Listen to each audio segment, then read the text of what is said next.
Hello दोस्तों, स्वागत है आप सभी का हमारे यूट्यूब चैनल स्टडी विद जीवन में।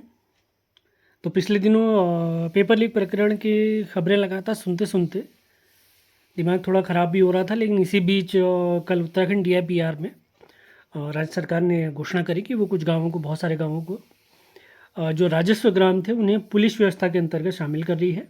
उत्तराखंड में आप सभी लोग जानते हैं राजस्व व्यवस्था 1874 से प्रारंभ हुई थी, ट्रेल के समय, रेमजे के समय से। तो उसी के तहत तो एक क्वेश्चन ये भी आता है, ये आगामी भर्ती परीक्षाओं के लिए इंपॉर्टेंट भी हो सकता है।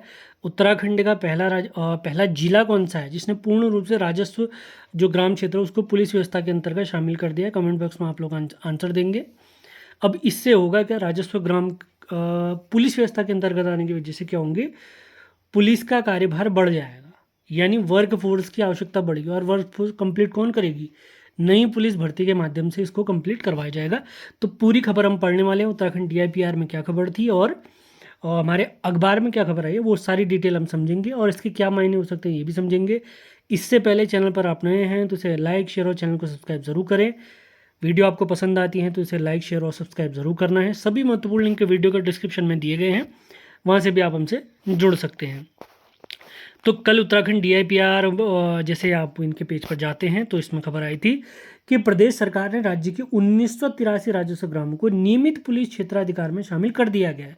तो आप समझ सकते हैं कि पुलिस की भर्ती आपको ज़रूर देखने को मिलेगी, क्योंकि कार्य बढ़ने वाला है तो कार्य बल की यानी वर्क फोर्स की आवश्यकता बढ़ेगी। तो माननीय उच्च न्यायालय यानी माननीय हाईकोर्ट के आदेश पर पूर्व मंत्रिमंडलीय निर्णयों के अनुरूप राज्य की कानून व्यवस्था को और अधिक मजबूती प्रदान करने के उद्देश्य से राज्य सरकार द्वारा आज राज्य के 1983 राजस्व ग्रामों को अब नियमित पुलिस क्षेत्राधिकार में शामिल किए जाने का निर्णय लिया गया है। इस निर्णय से जनपद के ग्रामीण एवं सीमांत इलाकों में अब सीधे नियमित पुलिस व्यवस्था लागू हो जाएगी, जिससे अपराधों पर नियंत्रण, त्वरित कार्रवाई और न्याय की उपलब्धता सुदृढ़ होगी। माननीय पुष्कर सिंह धामी जी ने कहा कि इस निर्णय से प्रदेश की कानून व्यवस्था और अधिक मजबूत होगी और उन्होंने कहा कि इस ऐतिहासिक कदम से जनता की सुरक्षा और विश्वास में वृद्धि होगी, जिससे एक सुरक्षित और स्वच्छ सामाजिक वातावरण बढ़ेगा। साथ ही पुलिस व्यवस्था और अधिक प्रभावी और जवाबदेही बनेगी।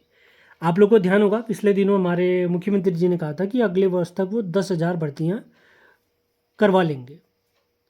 तो उसमें ये वाली जो पुलिस भर्ती है ये भी ऐड होने की प्रबल संभावना है, क्योंकि कार्य तो समाप्त हो चुका है। अब राजस्व जो ग्राम वाला है तो उसके अंतर्गत पुलिस व्यवस्थाएं जैसे लागू करेंगे तो वहाँ कर्मचारियों की आवश्यकता बड़ी ज़रूर होनी है। तो ये मान के चलिए अगले वर्ष आपको एक बहुत बड़ी भर्ती और फिर से देखने को मिल सकती है। पुलिस नई नियमावली तो आ ही चुकी है, ये वाली भर्ती भी कुछ समय बाद कंप्लीट होनी है। आप लोग जानते हैं इस भर्ती पर जो आयु संबंधी मामला चल रहा था इस बार की भर्ती का, उसका फैसला 7 अक्टूबर को आने वाला है माननीय हाईकोर्ट के अनुसार। तो उस पर भी जल्दी फैसला होगा, नई भर्ती भी आनी है। अब अखबार में इससे रिलेटेड क्या खबर आई है, वही खबर है यहाँ पर दोहराई गई है। 1983 और राजस्व ग्राम रेगुलर पुलिस के 44 थानों 33 चौकियों में शामिल हुए। प्रदेश में एक सदी पुरानी राजस्व पुलिस व्यवस्था का आ गया अब अंतिम समय, आप सभी लोग जानते ही हैं।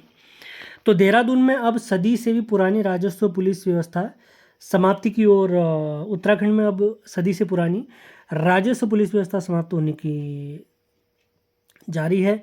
दूसरे चरण के तहत 1983 गांवों को मौजूदा रेगुलर गांवों, थानों और चौकियों में शामिल किया जा रहा है, जबकि 2440 गांवों को नए थाने चौकी बनाकर रेगुलर पुलिस के क्षेत्र में शामिल करना है। इस प्रस्ताव में फिलहाल वित्त विभाग से मंथन चल रहा है। पिछले दिनों पुलिस ने कुल बचे हुए 4423 गांवों को रेगुलर पुलिस क्षेत्र में शामिल करने का प्रस्ताव भेजा था, जिसके तहत यह कार्रवाई हुई है। यानी 4000 से अधिक, 4400 से अधिक राजस्व ग्रामों को पुलिस क्षेत्राधिकार में शामिल करना था, जिसके तहत यह कार्रवाई हुई है। इससे पूर्व वर्ष 2022 और 23 में 3157 गाँवों को रेगुलर पुलिस व्यवस्था में शामिल किया गया है।